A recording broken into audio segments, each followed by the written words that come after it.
Arkadaşlar bugün sizlerle birlikte normal Granny oynuyoruz. Giremiyorum. Heh girdim. girdim.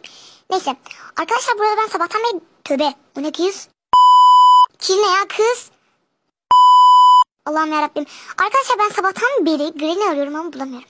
Evet bunu geri attım ve şimdi Granny'nin gelmesini bekliyorum. Granny neredesin? Allah'ım yarabbim yok. Neyse o zaman ben atlayayım yani. Yapacak bir şey yok. Anam. Her taraf örümcek ağ olmuş. Tuvalet falan var. Her şey var Granny'nin evinde. Bir dakika. 2 tane lavabo var. Tövbe estağfurullah. Neyse benim evim değil sonuçta. Granny'nin evi. Evet. Şurada bir tane ip var. Ona basayım da gelsin. Ve gelmedi. Neden gelmedin Granny? Neredesin? Granny neredesin? Sensiz yapamam ben. Video çekiyorum burada. Gelsene. Allah'ım yarabbim. Beni öldür diye uğraşan Granny ortalıklarda yok. Neyse üst kata çıkalım. Hala gelmedi. Hala gelmedi. Neyse üst kata çıkalım dediğim gibi. Evet gidiyoruz. Şöyle biraz ses çıkartalım. Anam o ne?